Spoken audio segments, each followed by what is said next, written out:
Bonjour et bienvenue sur cette chaîne Démocratie d'abord. Dans cette vidéo, j'aimerais dire pourquoi la démocratie semi-directe suisse risque de devenir une semi-démocratie. Alors la Suisse est une démocratie semi-directe, ça signifie que c'est pas simplement une démocratie directe où le peuple prend lui-même toutes les décisions, euh, mais bien que le peuple suisse prenne régulièrement des décisions en votation populaire sur des sujets, mais il n'a pas le temps de prendre lui-même les décisions sur tous les sujets. Et il y a donc aussi des élus euh, qui, qui prennent une bonne partie des décisions.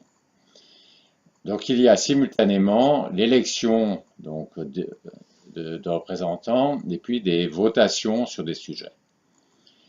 Et c'est ça ce qu'on appelle la démocratie semi-directe, c'est le fait qu'il y ait ces deux composantes, la composante système électif et puis la composante démocratie directe. Et cette expression démocratie semi-directe, elle est quand même très ambiguë.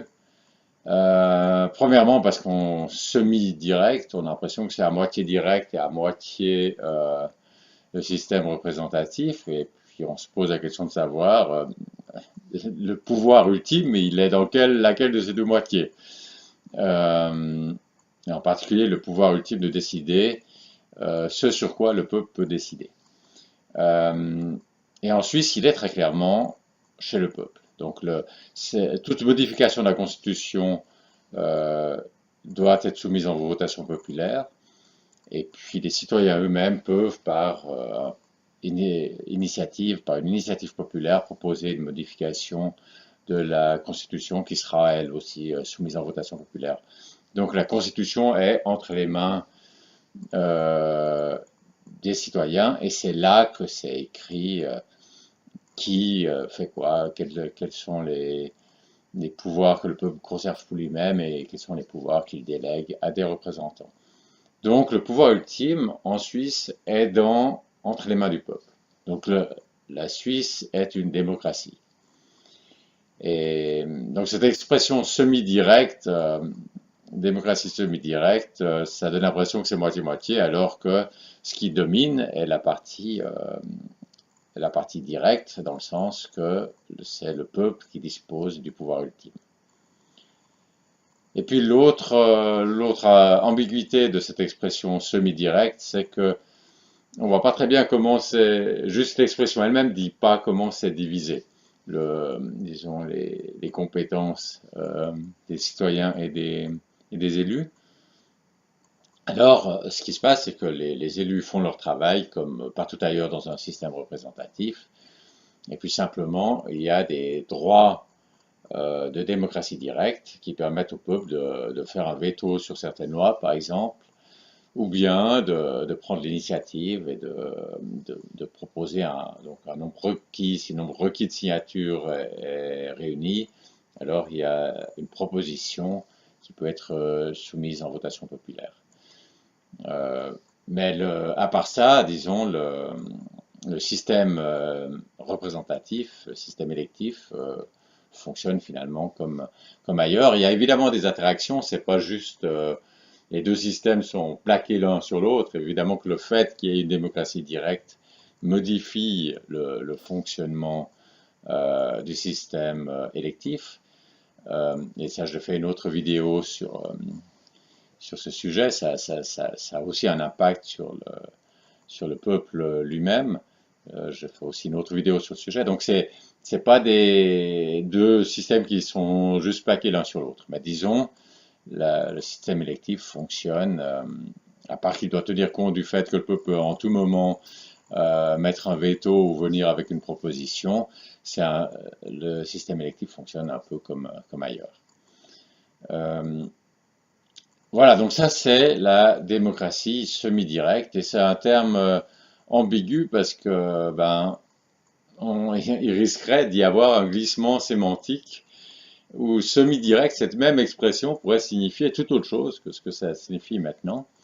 Et ça pourrait signifier un risque d'un glissement sémantique ou semi-direct, ben, le pouvoir ultime serait plus dans les mains du peuple. Et puis cette division du travail, disons, entre les élus et les citoyens, ce serait une toute autre division que ce qu'il y a maintenant. Ce serait plutôt une sorte de codécision où le peuple lance des idées et puis les élus, finalement, ont le dernier mot. Donc quelque chose qui ne serait plus du tout une démocratie. Et alors on peut dire que là je suis en train de peindre le diable sur la muraille et de craindre des choses qui ne peuvent pas se passer ou qui ne peuvent pas se passer en Suisse. Euh, mais bon, il faut voir que le mot démocratie, qui au contraire lui est très très clair. Démocratie, ça veut dire le peuple, démos, a le pouvoir, kratos. C'est absolument clair ce que ça signifie. Ce mot a été complètement retourné pour signifier autre chose, c'est-à-dire que la démocratie, c'est les élections, c'est simplement quand le peuple périodiquement choisit ses maîtres. Ce qui correspond pas du tout au sens étymologique de démocratie, ce qui ne correspond pas du tout non plus au sens dans lequel il était réellement utilisé avant. Par exemple, en France, vous avez Sieyès qui est donc un des pères de la République française, qui est très clair. Il veut un système électif et il est en opposition, quelque chose qui n'est pas du tout une démocratie, et il dit je veux un système électif et je veux pas du tout une démocratie. C'était à l'époque absolument clair. Et là, le mot a été changé de sens de sorte que on puisse dire aux gens le système que vous avez maintenant, c'est la démocratie. Qu'on puisse dire ça en France, alors que le peuple n'y a pas le pouvoir. Donc un mot aussi clair que démocratie a pu être complètement retourné, son sens complètement changé. Alors il y a bien un risque qu'une expression aussi ambiguë que démocratie semi-directe puisse avoir un glissement sémantique. Et évidemment, c'est pas juste les mots qui m'importent, mais c'est qu'évidemment, il y a aussi la chose qui change en même temps que les mots. Et ce glissement sémantique, il est déjà en cours. Et là, vous le voyez très bien sur une réponse à une interview du président d'Alain Berset, alors qu'il était président de la Confédération. Et là, je vais vous montrer ce qu'il dit. Alors voici le texte d'Alain Berset dans la langue originale en allemand. Et maintenant, voici ma traduction. Par une initiative populaire, les citoyens peuvent lancer un thème qui leur brûle les lèvres. Et ensuite, le Parlement, avec ses deux chambres, voit ce qu'on peut en faire compte tenu de la Constitution en vigueur et du droit international. À la fin, le peuple a le dernier mot.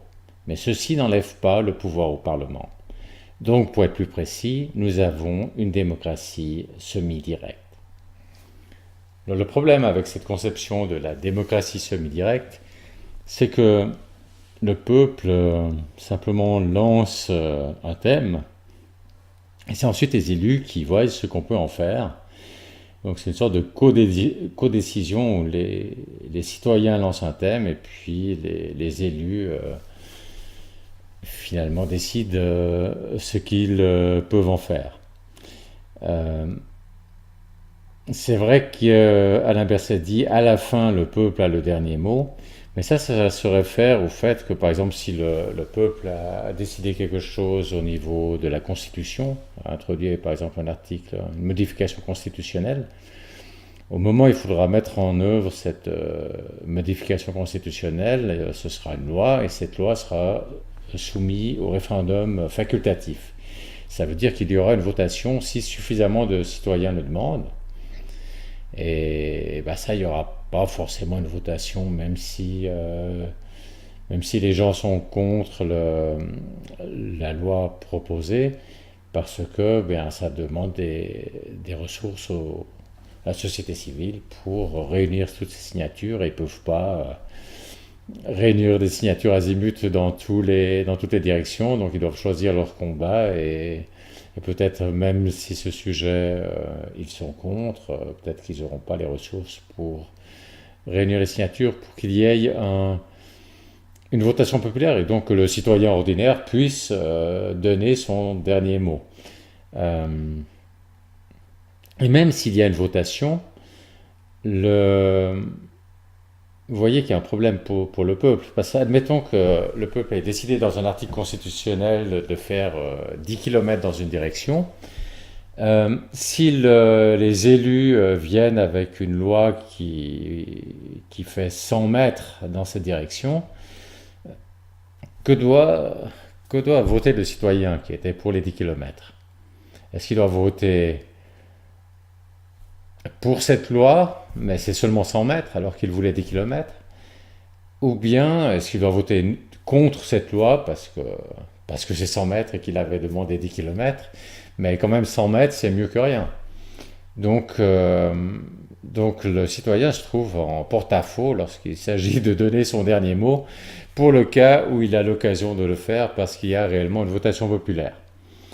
Et son dernier mot, il sera interprété par les élus et de toute façon pour dire qu'on ne va pas faire les 10 km. Parce que s'ils votent oui, donc oui à cette loi qui fait les 100 mètres, les élus vont dire, ben voilà, ils avaient demandé, dans l'initiative, ils avaient demandé 10 km, mais maintenant on a fait une loi qui fait 100 mètres, et puis ils sont contents avec ces 100 mètres, ils ont voté oui, donc c'est bon comme ça, et on ne fait rien de plus. Et si le peuple vote contre cette loi des 100 mètres, eh bien les élus vont dire, le peuple avait demandé 10 km, mais il a manifestement changé d'avis, puisqu'il ne veut même pas faire 100 mètres dans cette direction. Donc on ne fait rien.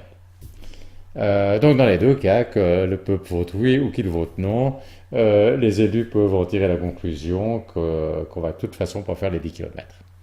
Donc le peuple a peut-être le dernier mot, mais c'est les élus qui ont la dernière interprétation de ce dernier mot.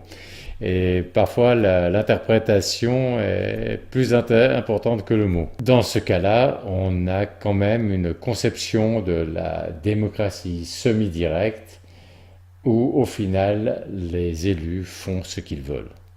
Et ça, c'est pas la